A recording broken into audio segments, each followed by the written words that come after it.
네, 우리 함께 기도드리겠습니다. 사랑과 내가 풍성하신 아버지 하나님 감사합니다. 생명 시냇가에 살고자 하나님 전에 엎드려 믿음의 길을 걸어가는 하나님의 자녀들에게 오늘 이 시간 예배하며 그 중에 말씀 듣게 하시니 감사드립니다.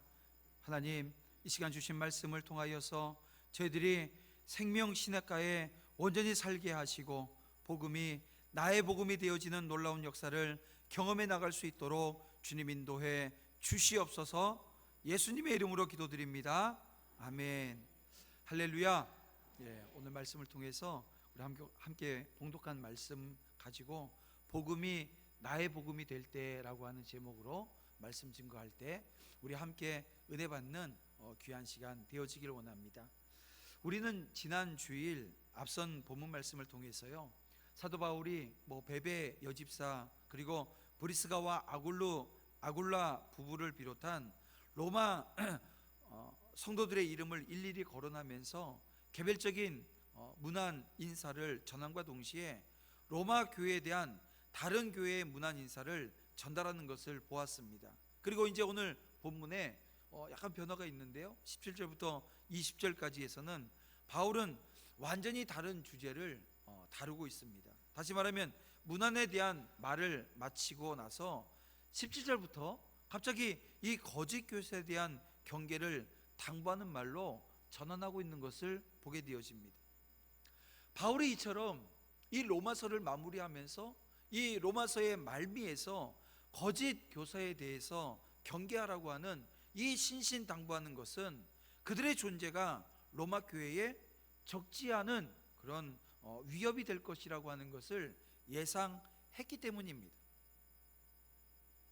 물론 바울이 이 서신을 쓰고 있는 이 당시에 실제로 이 거짓 교사들이 이 교회 안에 들어와서 혼란스러운 상황을 만들었기 때문에 이렇게 지금 공고를 하고 있는지, 아니면 아직도 그렇지는 않지만 언젠가는 이 거짓 교사들이 이 교회 안에 들어와서 혼란을 야기할 것이라고 하는 것을 예상하기 때문에 그랬는지 분명치는 않아요.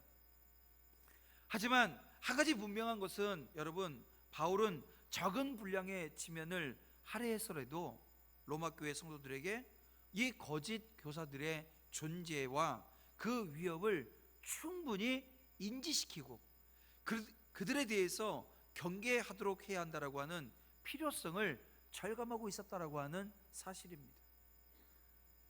그러니까 오늘 우리가 신앙생활하면서 지금 바울이 오늘 로마서를 통해서 마지막 말미에 주는 이 메시지가 오늘 우리에게도 얼마나 중요하고 얼마나 필요한 메시지인지 모른다는 것입니다. 보세요, 이단의 위협을 알면서도 그 위험성을 알리지 않는다? 이게 여러분 사도의 의무, 직무를 다하고 있다고 볼 수 있겠습니까? 바울은 로마 교회를 이단자들로부터 그 미혹으로부터 보호하기 위해서 경계와 이 경고의 메시지를 보내지 않을 수 없었다라고 하는 것입니다. 사랑하는 성도 여러분, 바울이 지금 생각하고 있는 것이 무엇입니까? 그의 관심사가 무엇이었냐라고 하는 것입니다. 그의 관심은 오로지 이 복음이었습니다. 복음. 그래서 이 복음에서 벗어나는 이 거짓 교사들을 경계하는 것은 이 바울에게 있어서 그 무엇보다도 중요한 것이었습니다. 복음의 교훈을 거스려서 이 교회의 분쟁이라고 하는 것을 초래하게 하는 것, 이것이 거짓 교사들이고요. 그래서 그들을 주의하고 몇 번 저도 이제 오늘 설교 중에 강조하겠지만 그들에게서 떠나라, 이 강조를 지금 바울이 아주 강한 메시지로 지금 로마 성도들에게 지금 주고 있는 것을 보게 되어집니다. 근데 보세요, 이 지금 바울이 이렇게 말씀하고 있는 이 17절과 20절에 있는 이 말씀이 이 본문 구조상 보게 되어지면, 문맥상 보게 되어지면 로마 성도들에 대한 문안과 또 로마 교회에 보내는 바울의 동역자들의 문안 사이에 위치하고 있다라고 하는 것입니다. 그래서 어떤 신학자들은 이건 지금 바울이 쓴 것이 아니고 후대에 어떤 자들에 의해서 삽입되어진 본문이 아닌가라고 의심을 하기도 합니다. 근데 여러분, 그렇지 않아요. 오늘 우리가 사람을 만나서 대화를 뭐 1시간, 2시간 했다고 치자고요. 어떤 문제가 있어서 만나서 대화를 했을 때 마지막 헤어지면서 안녕히 가세요, 다음에 만날 때까지 건강하십시오 라고 인사를 하면서 다시 한번 뭘 짚습니까? 오늘 우리 대화 중에 정말 중요했던 대화들, 그거 좀 잘 되게 해주세요, 그거 좀 성사되게 해주세요, 그거 조심하십시다, 이 이야기를 마지막 인사를 하면서 나눈다라고 하는 거예요. 마치 그런 것처럼 사도 바울이 문안 인사를 하는 중에, 그 문안 인사와 문안 인사 중에 지금 이 말씀을, 교회 안에 있는 이 거짓 교사들을 경계하라고 하는, 그리고 그들에게서 떠나라고 하는 이 메시지를 오늘 우리에게 주고 있는 것은요, 그만큼 이 말씀이 시급하다는 것이고 중요하다라고 하는 것을 오늘 우리는 알게 되어집니다. 바울의 복음을 향한 열정이 느껴지는 대목이라고 볼 수 있는 거예요. 애타는 그의 마음이 그대로 녹아있는 장면이라고 하는 거죠. 바울이 마지막까지도 애타게 말하고자 하는 것은 바로 이 교회의 분쟁이라고 하는 것이 없어야 된다라고 하는 것입니다. 하나님의 교회가 왕같은 제사장 된 성전으로서의 성도가 서로 분쟁하는 것, 이게 가지고 있는 의미가 뭡니까? 그리스도의 몸을 나누는 죄악을 지금 범하고 있는 모습이라는 거예요. 그래서 바울은 교회가 분쟁 없이 하나로 연합되어지기를 바랬습니다. 아마도 당시 교회는 교리적인 분쟁을 겪고 있었고, 그로 인해서 교회가 갈라질 위험에 놓여 있었던 건 사실인 것 같아요. 그리고 여러분, 우리가 이 신약 성경, 특별히 바울이 썼던 서신서들을 보게 되어지면 교회 안에 문제 없는 교회 있었나요? 모든 교회가 문제를 가지고 있었어요. 아픔이 있었고 상처가 있었고. 그런가 하면 이 거짓 교사들, 이단자들입니다. 혼합주의 신앙을 가지고, 아니면 유대주의적인 사고를 가지고 교회 안에서 오늘 예수 그리스도로 말미암아 구원받은 하나님의 자녀들에게 그 신분을 흔들어 놓고 그 변화를 갉아먹는 그런 여러 가지 가르침을 가지고 교회 안에 들어와 있었다는 것입니다. 근데 그것이 결국 교회 안에 분쟁을 일으키는 그런 단초가 되어졌기 때문에 바울은 지금 교회 안에 분쟁이 없기를 소망하면서 권면하고 있는데요, 바울은 단호합니다. 17절을 보게 되어지면 저희에게서 떠나라, 저희에게서 떠나라. 분쟁이 없기를 소망하는 바울이 그들에게서 떠나라라고 하는 것이 마치 분쟁을 조장하는 것처럼 들리기도 하는데요, 근데 여러분, 바울의 진심이 무엇입니까? 여러분, 오늘 우리가 한 1년 넘게 이 로마서를 함께 봐와가면서 느끼는 이 바울의 진심, 여러분 계속해서 느끼십니까? 그 바울의 진심이 내 진심이 되어지길 원하고, 바울이 복음을 바라봤던 그 시각이 내 시각이 되어지기를 여러분 소원하는 마음이 오늘 우리 가운데 얼마나 있는지요. 바울의 진심은 이겁니다. 생각이 다르면 언제든지 갈라서라고 하는 이야기일까요? 나하고 생각이 다르니까, 나하고 지금 바라보는 방향점이 다른 것 같으니까 나는 이 교회를 떠나야 돼, 아니면 나는 협조하지 않겠어 라고 하는 그런 모습이 오늘 우리 안에 없는지요. 바울은 지금 신앙의 순수성을 지키기 위해서 최후에 이렇게 단호한 조치를 취해야 된다고 오늘 우리에게 말씀하고 있는 것입니다. 어떻게요? 저희에게서 떠나라고요. 바울이 진심으로 원했던 것은 연합이었습니다. 일치였습니다. 그것은 곧 주님의 마음이기도 했고요. 그렇습니다. 모든 사람과 더불어 화평함을 누리는 것, 이것이 주님께서 원하시는 일이었고요. 그래서 여러분, 분쟁이라고 하는 것, 이건 여러분 주님의 가르침과 상반되어진 결과라는 것이죠. 교회가 나누어지는 것이기 때문에 그렇습니다. 여러분, 교회가 무엇입니까? 교회는 주님께서 자기 피를 주고 사신 주님의 몸입니다. 그리고 주님을 주인으로 모신 자들이 모인 곳이 교회입니다. 교회는 주님을 머리로, 교회는 주님의 몸인 것입니다. 그런데 주님의 몸된 교회가 사람들이 분쟁하고 다툼으로 나누어진다고요? 그것은 결코 씻을 수 없는 죄가 되어지는 것입니다. 주님의 몸을 나누는 행위는 결코 용서받을 수 없는 범죄 행위고요. 그러나 여러분, 주님의 몸이 찢겼다고 생각해 보세요. 과연 그 죄가 보통 죄이겠습니까? 바울은 그래서 이 분쟁으로 인해서 이 교회 안에 이단 사상을 가지고 이단자들이 들어와서 교회를 나누는 그 모든 행위에 대해서 단호하라는 거예요. 왜냐하면 거기에 휩쓸리게 되어지면 교회 안에 엄청난 문제가 옵니다. 때로는 인간적인 관계 때문에 이게 죄인지 알면서도 그것을 끊어내지 못하는 거예요. 오늘 우리는 주님의 몸된 교회, 이 몸된 교회를 온전히 지키기 위해서 바로 서야 되고 말씀 가운데 서야 되고요, 기도함으로 하나님의 능력을 힘입어 그 가운데서 믿음 생활을 해나가는 저와 여러분들이 되어야 될 줄로 믿습니다. 이방인에게 처음 복음이 전해져서 교회가 세워졌던 그 시기에 이 교회는 거짓 교사들로 인해서 분쟁에 빠지고 있었습니다. 그들은 교회 안에 아주 은밀하게 들어와서 거짓 복음을 전하면서 자신들의 이익을 구하는 자들이었습니다. 그들은 교활한 말과 아첨하는 말로 자신들이 전하는 교훈이 마치 진짜인 것처럼 순진한 성도들을 현혹시켰다는 거예요.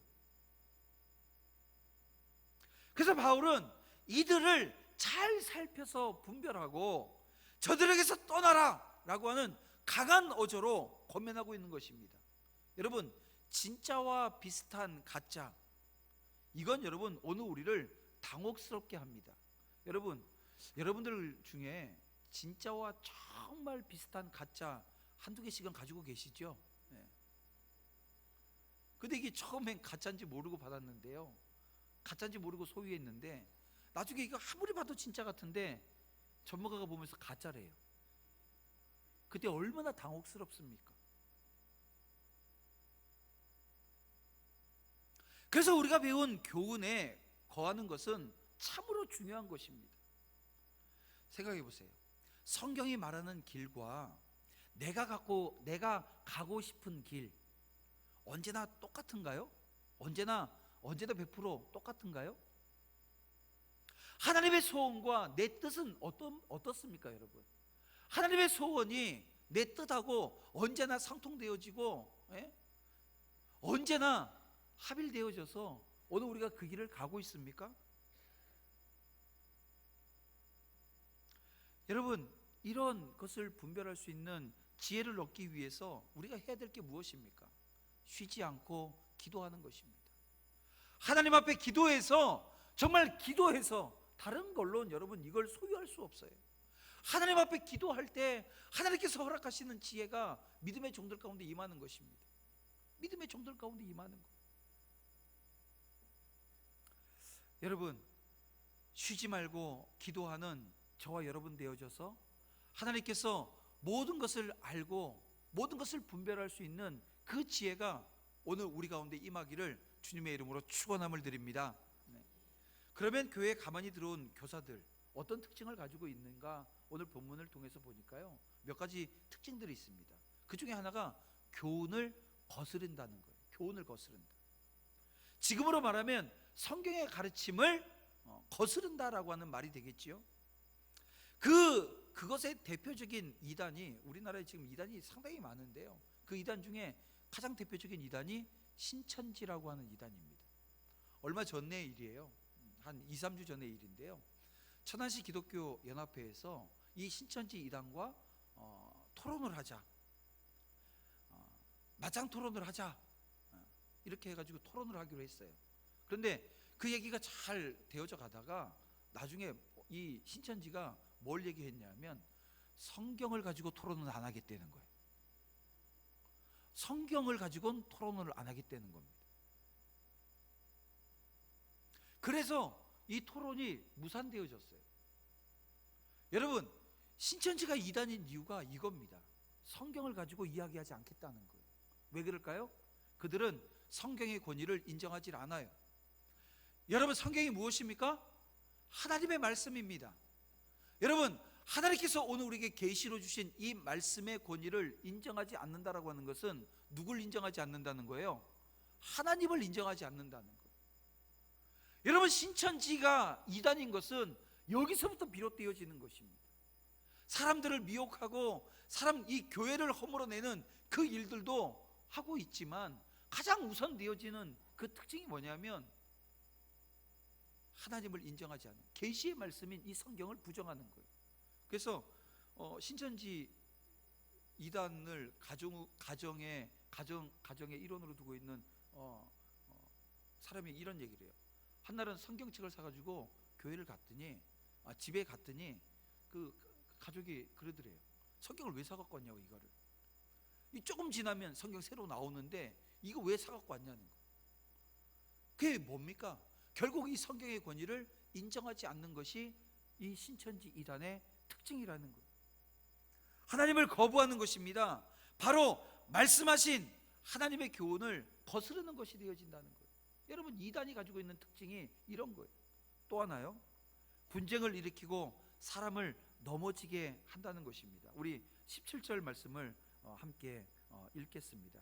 형제들아, 내가 너희를 권하노니 너희 교훈을 거스려 분쟁을 일으키고 거치게 하는 자들을 살피고 저희에게서 떠나라. 분쟁을 일으키면서 사람을 넘어지게 한다는, 말하자면 어떤 방식으로든 이들은 교회 안의 분란을 조성하고요, 믿음이 연약한 자들에게 상처를 줘요. 그래서 믿음에서 떠나게 해요. 이 말씀을 깨달은 사람들은요, 이 지금 이단들이, 오늘 이 사단이 오늘 우리 안에 분쟁을 일으키고 사람을 넘어지게 한다라고 하는 것을 깨닫게 되어지면, 여러분, 절대로 교회에 시험이 닥칠 때, 야, 이거 너무 골치 아픈 일 아니야? 야, 이거 괜히 내가 이 일에 관여했다가 나만 상처받는 것 아니야? 이런 이유로 무관심하거나, 그래서 그 자리에 가는 걸 회피하는 거예요. 그 자리에 가는 걸 회피하는 게 뭐예요? 교회에 결석하는 거예요.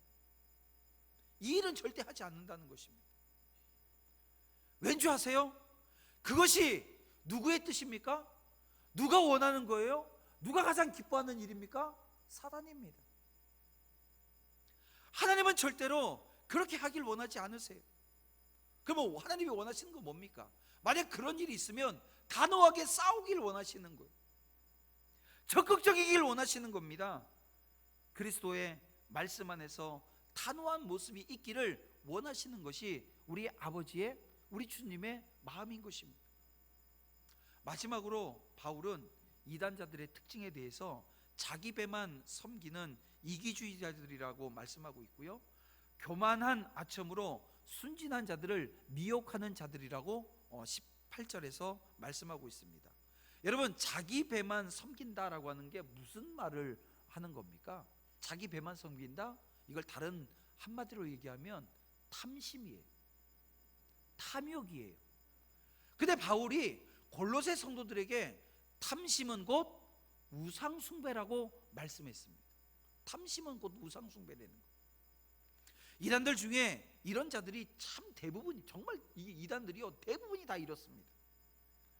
여러분, 시한부 종말론을 이야기하는 이단들을 보십시오. 시한부 종말론이 무엇입니까? 몇 날 며칠이 되어지면 이 세상이 종말이 온다는 거예요. 이 세상 종말이 온다는 거예요. 그런데 이 세상 종말이 언제 온다고 이야기하면서 자기 집에는 뭘 쌓아놔요? 현금을 쌓아놔요. 그거 갖고 뭐 하려고요? 자기 배만 불리고 있다는 거예요. 그리고 우리 교회 안에 성령운동, 은사운동 하는 분들 보게 되어지면 이렇습니다. 어떤 교회는 그런데요, 지금 이게 사교화되어진 모습이죠. 교회라고 얘기할 수 없어요. 사교화되어졌는데요, 본당에서 예배하는 것만 재정으로 들어가고요, 교육관에서 만약에 예배 부흥회를 하잖아요. 거기서 나오는 헌금은 별미래요. 그 별미는 누구 거예요?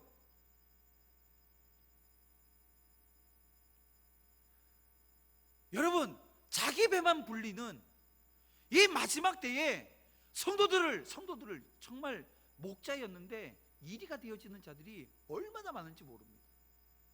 자기 배만 불리겠다는 거예요.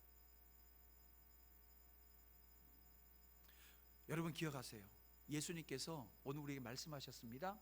열매로 그들을 알리라. 여러분 이 말씀을 기억하시길 바랍니다. 그러면서도 바울은 로마 교회 성도들에게 복음의 교훈에 순종했다라고 하는 소문이 널리 알려졌음을 인정합니다. 이 로마 교회 성도들이 그런 모습을 가지고 있었다는 거예요. 그로 인해서 사도로서 정말 큰 기쁨을 표시합니다. 하지만 그런 상황에서도 바울의 공고는 끝나질 않아요. 뭐라고 얘기해요? 선에 대해서 지혜로운 동시에 악에 대해서는 미련하라고 오늘 본문에 말씀하고 있습니다. 여러분 이 원어적인 의미로 본다고 한다면 지혜롭고라고 하는 것은 영적으로 민감함이라고 하는 뜻을 가지고 있습니다. 미련하기를 이라고 하는 뜻은요, 물들지 않기를, 둔감하기를 이라고 하는 의미입니다. 그래서 바울이 제시한 신앙의 원칙은 선한 일에 민감하고 악한 일에 대해서는 물들지 말라는 거예요. 이것이 성도가 지켜야 될 가장 기본적이고 그리고 명쾌한 신앙의 원칙이라는 거예요. 여러분 이 원칙을 절대로 포기하지 마시길 바랍니다. 선을 행하는 것을 즐겨하면서 악을 행하는 세상을 보면서 가슴 아파해야 하고요, 악에 물들지 않도록 신앙을 점검하는 저와 여러분들이 되어줘야 합니다.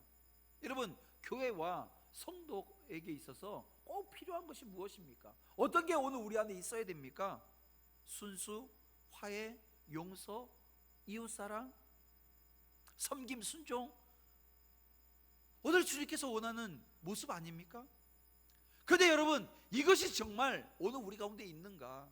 오늘 우리 가운데 존재하는가? 화해가 있고 용서가 있고 아무것도 아닌 일에 반목하는 것 이제 내려놓으시고요, 아무것도 아닌 일에 감정 싸움하는 것도 내려놔야 된다는 거예요. 왜요? 그것은 교회가 해야 될 일도 아니고요, 성도가 해야 될 일도 아니라는 거예요.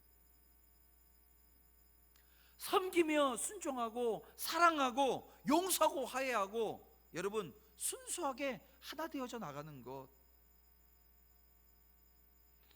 선한데 지혜롭고 악한데 미련하는 것을 속히 이루어내는 것이 저와 여러분들이 이 마지막 때에 해야 될 일이라는 것입니다. 이게 사명이라는 거예요.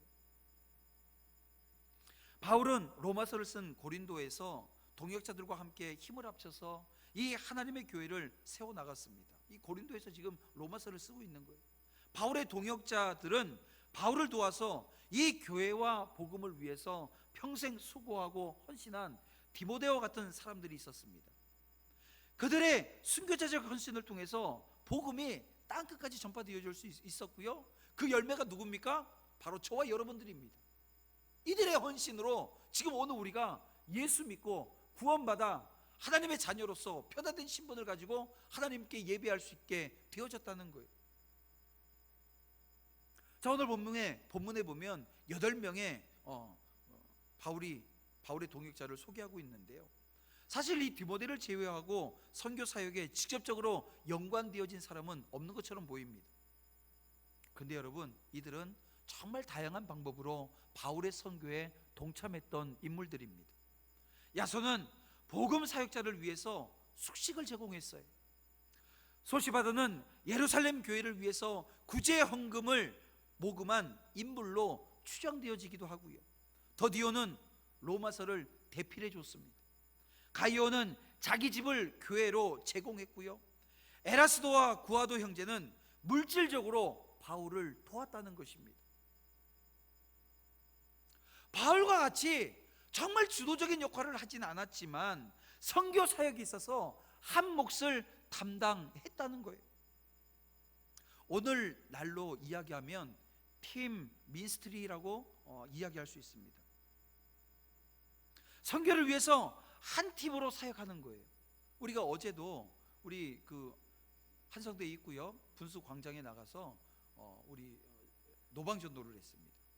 유초등부 우리 아이들이 워십을 준비해 가지고요 한 20분 좀 넘는 워십을 2번 반복을 해서 공연을 하고, 또 나머지 우리 유초등부 아이들, 중고등부 아이들, 그리고 청년들, 그리고 우리 안수 집사님들, 장로님들, 우리 권사님들, 집사님들 나오셔서 함께 그 지역에 노방 전도를 했어요. 한 1시간 넘게 노방 전도를 저희들이 하고 들어왔습니다. 근데 그 과정 중에 다 역할 분담이 있어요. 역할 분담이 있었어요. 누가 무엇을 하고. 그래서 제가 보고서를 받았는데요, 정말 많은 분들이 역할 분담을 했어요. 어떤 전도회에서는 떡볶이를 만들어 가지고 나와서 떡볶이를 나눠주면서 전도를 하고, 솜사탕을 만들고, 그리고 슬러시라고 하는 얼음 아이스크림을 나눠주고요.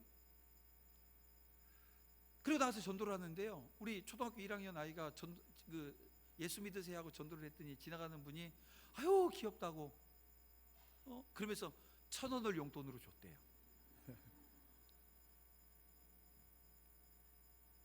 여러분, 어른들이 그래요. 제가 양복 입고 나가가지고요, 이 전도지 이렇게 막 나누고 있으면 이상한 눈치로 쳐다보거든요. 한 3분의 1은 그런 눈치로 쳐다보면서 가요. 근데 아이들이 나눠주니까요, 어제 그 얘기를 하시더라고요. 우리 안수 집사님 한 분이 오셔서 이 아이들과 함께 나눴더니 사람들이 너무 얼굴을 밝게 그걸 받더래요. 여러분, 그 사역의 모습들이요, 오늘 우리가 한 팀이 되어져서 그 역할적인 것들은 다 달랐지만 오늘 우리는 하나로 되어져서 나가서 주의 일, 이 복음 사역을 감당해낸 겁니다. 오늘 우리 주보 맨 뒤에 보게 되면 캄보디아 선교를 위한 1일 카페입니다. 여러분, 돈이 없어서 선교 못하는 교회가 아닙니다. 근데 왜 1일 카페에서 여러분들에게 이거 해도 얼마 안 남아요. 근데 이거 왜 하는 줄 아세요? 여러분들에게 기회를 드리는 거예요. 어떤 기회예요? 한 팀이 되어질 수 있는 기회를 드리는 거예요. 어떻게? 여러분, 한 팀이 되시겠습니까? 대답 안 하시는 분들이 계시는데요. 한 팀이 되자고요. 팀 미니스트리를 오늘 우리가 이루어내자고요. 오늘 우리가 어떤 자리, 어떤 모습으로도 오늘 우리의 선교의 다양성, 이걸 우리가 알아서 꼭 가는 선교만 선교고, 꼭 보내는 선교만 선교고, 아니요. 준비하는 단계에서부터 여러분들이 함께 기도해 주는 그 기도 모습까지, 그 모든 것들이 선교입니다. 우리 지지난주에 바자회를 보세요. 바자회를 끝나고 깜짝 놀란 게, 하루 했는데요, 그 금액을 놓고 깜짝 놀랐어요. 720만 원 정도가 모금이 되어졌습니다. 근데 그게 그냥 된 게 아니라 본인들이 사업장에서 팔고 있는 물건들을 그냥 막 내놓으셨어요. 그러다 보니까는 이게 원가가 없어요. 원가가 어떤 거는요, 너무 싸게 팔아가지고 오셔가지고서 이거 너무 싸게 파시면 안 돼요. 이거는 가격 이 정도는 받아도 충분합니다. 뭐 이렇게 해서 모금되어진 금액입니다. 근데 그 금액이 이제 캄보디아의 그 어린 아이들을 위해서 복음 전하는 그 현장에 쓰여지게 될 겁니다. 여러분, 이것이 오늘 우리가 함께 가고 있는 선교 현장이라는 거예요. 다양한 선교의 헌신자들이 박해의 심장 로마 한복판에서 하나님을 믿고 교회를 세워나가는 로마 교회 성도들에게 문안하는, 그 문안을 전하는 이 장면은 오늘 우리가 이 장면을 보면서 그냥 이랬구나, 아니요, 감동이 되어져야 됩니다. 왜냐하면 헌신된 종들을 통해서 오늘 우리가 그 헌신된 종들의 자리를 우리가 볼 수 있는 그런 영적인 안목들이 있어야 된다는 거예요. 믿음의 동지들 사이에 볼 수 있는 신령한 교제, 지역과 교회를 뛰어넘는 거룩한 입맞춤을 하는 이들의 모습을 통해서 오늘 우리가 그 자리를 회복해야 되는 거예요. 저와 여러분들이 이 로마서를 이제 오늘 마지막으로 보는 이 로마서인데요, 이 로마서를 통해서 오늘 우리가 회복해야 될 것이 이겁니다. 오늘 우리는 동역자라고 하는 인식, 여기 있는 모두가 하나가 되어져서 주님께서 우리에게 맡기신 그 마지막 사명을 감당해내야 되는 그 자리로 가야 된다는 거예요. 오늘 우리에게 그러한 거룩한 입맞춤이 있게 해달라고 하나님 앞에 나아가 엎드려 기도하는 믿음의 종들이 되시기를 주님의 이름으로 축원함을 드립니다. 바울은 다메섹 도상에서 예수 그리스도를 만난 이후에 평생 복음에 붙들려 살았던 사람입니다. 그는 복음을 가리켜서 오늘 본문에 보니까 뭐라 그래요? 나의 복음이라고 이야기합니다. 나의 복음이라고. 수많은 어려움과 박해에도 불구하고 나의 복음을 전하기 위해서 바울은 정말 우직하게 한계를 갔던 인물입니다. 나의 복음은 성도의 믿음을 세워주고 확고하게 합니다. 그리스도의 온전한 분량에 이르기까지 성장하고 진보하게 합니다. 바울이 주님의 복음을 나의 복음이라고 말한 것은요, 다른 의미가 아닙니다. 예수 그리스도의 죽음과 부활, 그리고 하나님의 이방인에 대한 구원을 믿는 확신 때문에 가능했던 거예요. 자신이 지금 가는 이 사명의 길에 대한 확신이 있었다는 얘기예요. 여러분, 로마서 서두에 기록된 복음의 내용을 보십시오. 우리 함께 읽어볼까요?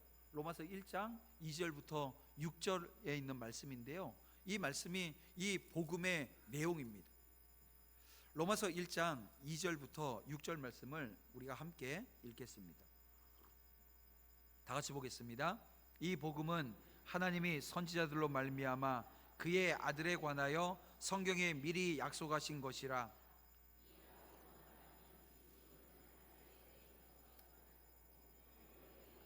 죽은 자 가운데서 부활하여 능력으로 하나님의 아들로 인정되셨으니 곧 우리 주 예수 그리스도시니라.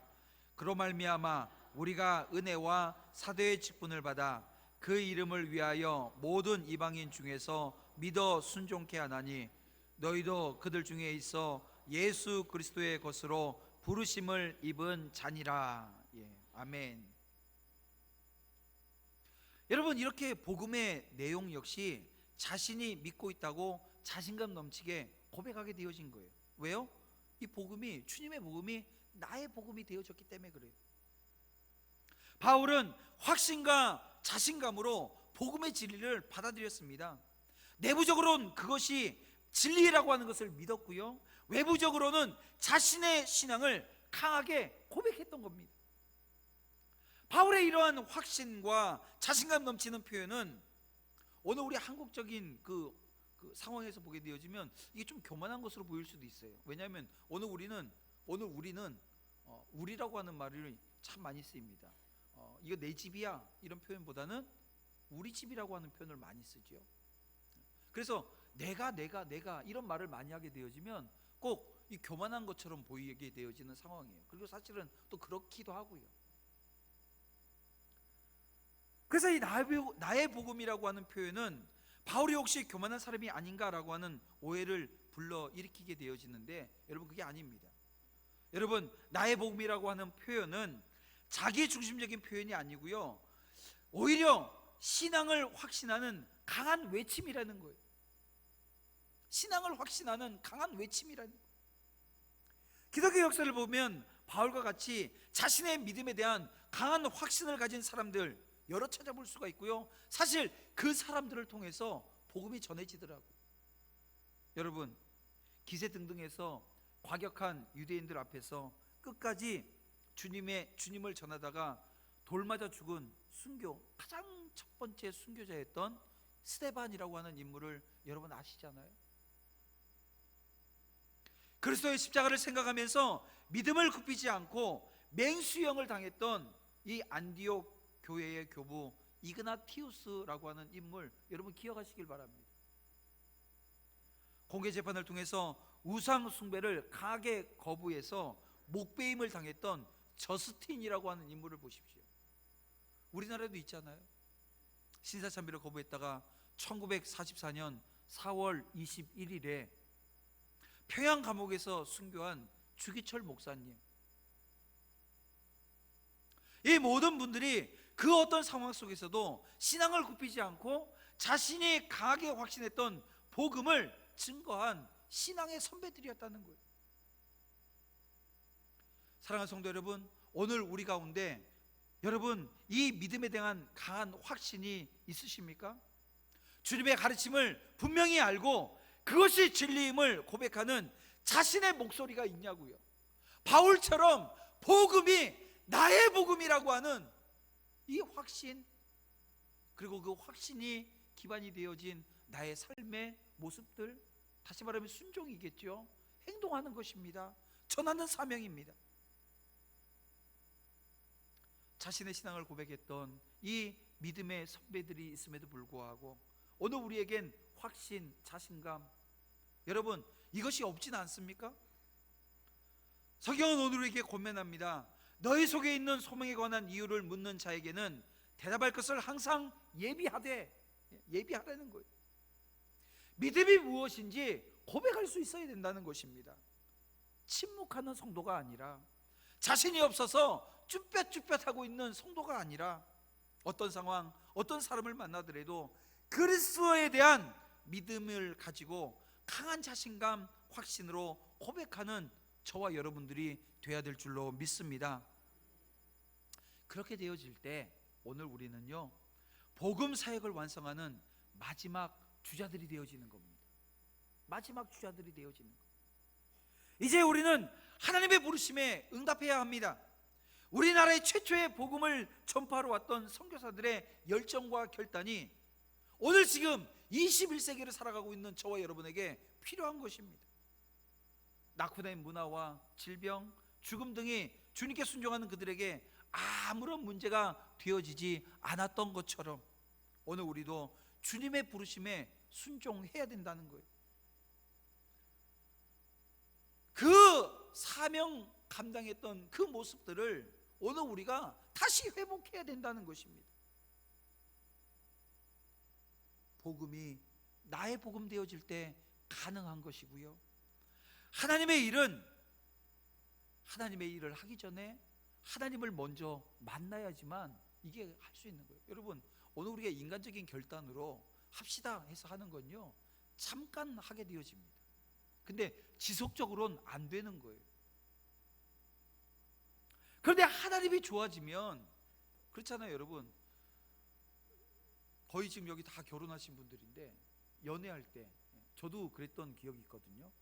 마지막 오랫동안 같이 있고 싶어서 마지막 차 타고 오는 거예요. 집에다 데려다 주고 마지막 차 타고 오게 되면 마지막 차가 어디 쓰시는지 알죠? 마지막 전철 모르세요? 한성대 입구역에 있습니다. 도남동은 안 와요. 도남 이 성신여대역에 안 와요. 한신여대역 입구역에서 내려서 여기까지 걸어오는데요, 그래도 즐거운 마음으로 걸어오는 거예요. 하나님을 만난 기쁨이 있으면 여러분, 오늘 우리가요, 새벽이다, 저녁이다, 시간 개념이 없어져요. 하나님이 우리에게 맡기신 그 사명 감당하는데 최선을 다하는 거예요. 열정을 내게 되어지는 거예요. 하나님이 내게 주신 사명이 좋아지기 시작하는 거예요. 그 사명 감당하겠다고 나아가게 되어지는 겁니다. 여러분, 오늘 우리에게 전도의 사명이 있고 선교의 사명이 있습니다. 한마디로 요약하면 영혼 구원하라고 하는 사명이 오늘 우리에게 있는 거예요. 오늘 그 사명 없이도 신앙생활 잘하는 것처럼 보일 수 있습니다. 예배 빠지지 않고 봉사하고 뭐 같이 교제하면서 그거 다 해나갈 수 있어요. 그러나 그건 안고 없는 찐빵이에요. 붕어빵을 샀는데 그 안에 팥이 들어가 있지 않은 거예요. 슬러시를 샀는데 다 녹아버린 겁니다. 여러분, 그렇게 오늘 우리가 신앙생활하는 건 이게 하나님이 원하시는 걸까요? 바울이 이 로마서를 마무리하면서, 시작하면서 복음을 이야기하고 마지막에 나의 복음을 이야기하는 것, 다른 의미가 아닙니다.